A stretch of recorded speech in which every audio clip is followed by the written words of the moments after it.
Hey everyone! With all of the storage and RAM shortages and absurd GPU prices, the gaming and hobbyist PC markets are in a bit of a slump these days. That's why I wanted to make this video showing this extreme budget build that I put together. This isn't a prescriptive parts list, but some hopeful inspiration for anyone else who wants to build a PC despite the current hardware market. To make an absolutely bottom of the barrel budget PC like this, you'll have to solely rely on catching good secondhand hardware deals. What I have here is a 2011 Dell Optiplex 790, which has an i5 2400 4-core CPU, 4GB of RAM, and a 320GB hard drive. I picked this up from someone in Craigslist for $25 because it was missing a power supply. I also managed to snag 8GB of DDR3 from eBay for about $12, bringing us up to 12GB total, which isn't optimal but definitely more than passable for what we are doing. Unfortunately, there are no proprietary form factor power supplies that will fit this case and also have enough power for the GPU that we'll be using. So I'm going with this jank setup of just kind of having the power supply hanging out of the back of the case. I bought this for $15 from someone in Facebook Marketplace, which was the cheapest I could find one, and it also turned out to be a fairly nice model too. And now the GPU, an R9 370 4GB that I got secondhand for $20, a 2015 mid-range card, but I think you'll be surprised at what it can manage. This Dell motherboard is laid out a bit weird, and the GPU doesn't fit into the slot because it gets caught on the 24-pin ATX power connector. But that's okay, I'll just take the shroud off, which will let it fully lock into place. This type of GPU is what's called a blower style design, where one single fan pulls air into the shroud and blows it through the heatsink and out of the back of the case, meaning that removing it will stop directing the airflow and negatively affect the GPU temperature. But that's just the kind of compromise we have to make with this Frankenstein build.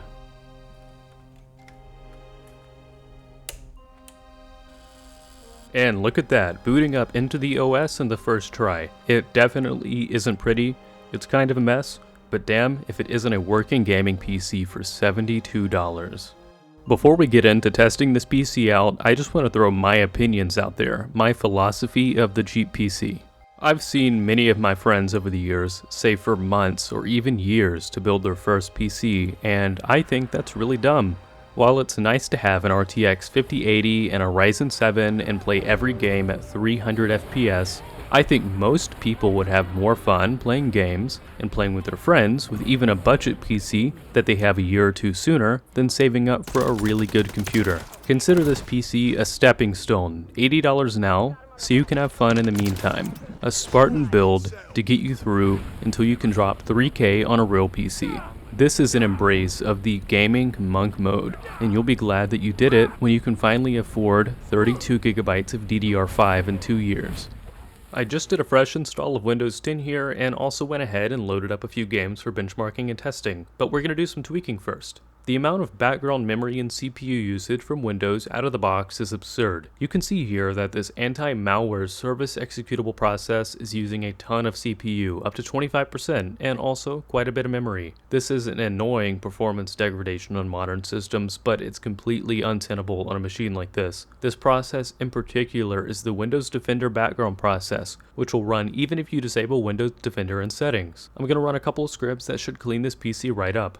First, I'm running this Windows 10 debloater script, which will remove a lot of the unnecessary Windows features and background processes that take up our precious CPU and RAM. This mostly removes telemetry, OneDrive, and other things like that. I highly recommend grabbing this from GitHub if you're working with an older system like this. Now I'm running a second script here, which completely removes Windows Defender from the system, which should make a massive difference in our performance. Of course, this leaves the computer more vulnerable to malware, but I don't really care. And now that all of that's done, this task manager list looks a whole lot better. First up, I'm trying Counter-Strike 2, which I'd like to think would be a decent use case for a budget PC like this. We're at 1080p, and I'm setting everything to medium-low settings for now. I'm loaded up in a comp game, and it's basically unplayable right now. The frame rate is a bit low, but frame times are absolutely awful, and it looks terrible. The FPS is all over the place, hovering in the 50 to 70 range, but dropping pretty often.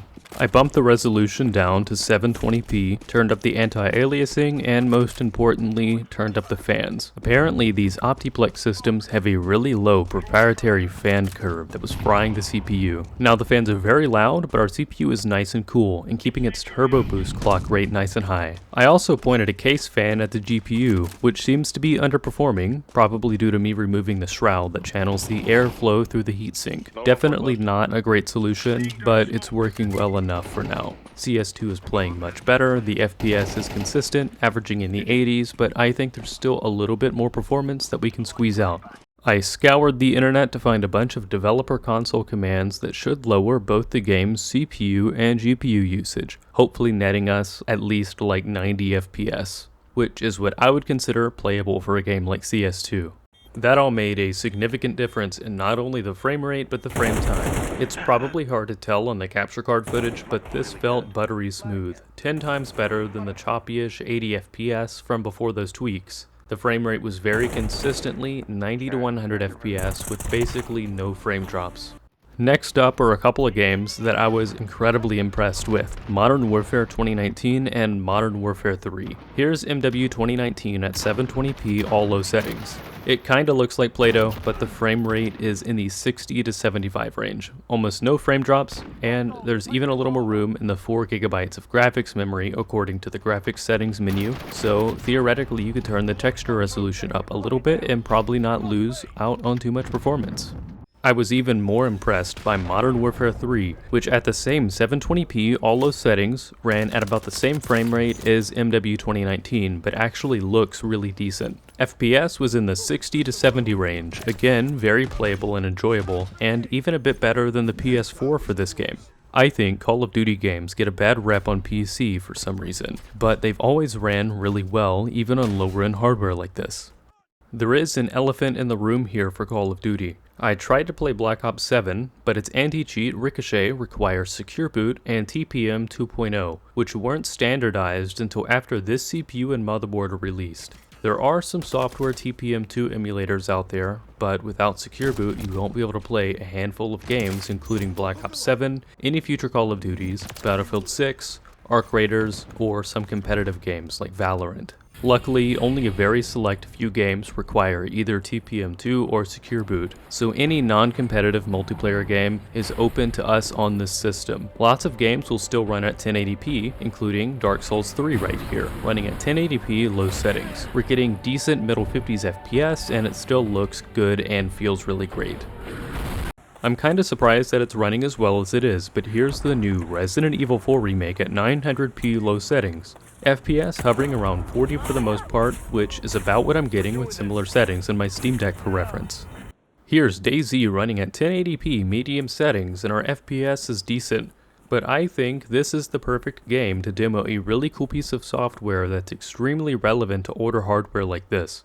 Lossless scaling, which is frame generation software that works with most games and is entirely usable on older GPUs, even this R9 370 that came out many years before modern frame generation. Here I'm using 2x settings, which will generate enough frames to roughly double our native FPS, making the game feel like we're actually getting about 90 FPS even though the CPU and GPU are only able to pump out between 40 to 50 normally. This isn't perfect, and it does introduce a bit of input latency, especially at higher frame multiples, like 3 or 4 times, but for games like DayZ, it's the perfect way to get our FPS from the kinda playable native frame rate to the very comfortable zone. I managed to pick up lossless scaling for $349 on the Steam Summer Sale, but it's normally $699, and I'd consider it well worth the price if you're going to be building a budget PC like this anytime soon. This PC handles Minecraft Java very well, at least the vanilla version without any mods. I'm playing in a fairly well-built map here with 12 chunk render distance and the FPS is staying consistently pretty high. Bumping it up to max render distance and it's still running fairly well, just a tiny bit of lag when loading far off chunks. And now Minecraft Bedrock Edition, which runs amazingly. I couldn't for the life of me figure out how to get an FPS counter working with this game for some reason, but you can tell from this footage that even with the high render distance, this frame rate is downright playable. I think it'd be unfortunate to not cover software other than video games for a system like this, so here's me messing around with some assets for a game that I'm making. Obviously, these aren't extremely high definition, million poly models and 8K textures, but just my basic models here were fine to work with. This isn't a production grade work environment by any means, but I could see myself working with this for my personal use case, which is a friend slop kind of game. No major crashes, freezes, or even FPS drops with a simple scene like this with some animation.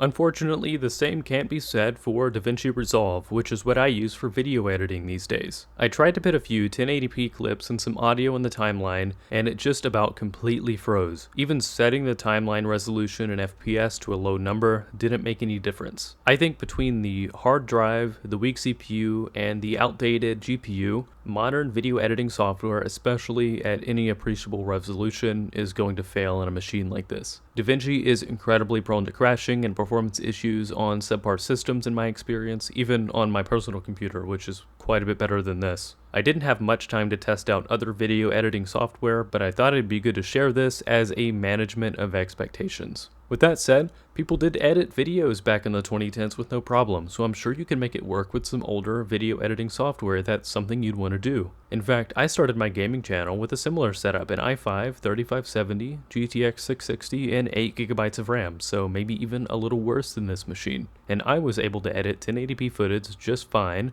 with Sony Vegas. Personally, I'm very impressed by the gaming performance of this $72 PC. I expected it to be fine, but I was still pleasantly surprised. I think there's a huge bias these days against old hardware, and that's likely rooted in historical gains in processing power. Through the 80s, 90s, and 2000s, CPU performance was growing as fast as about 50% per year, so a 15-year-old piece of hardware was less than useless. It was a paperweight, but we no longer live in that world.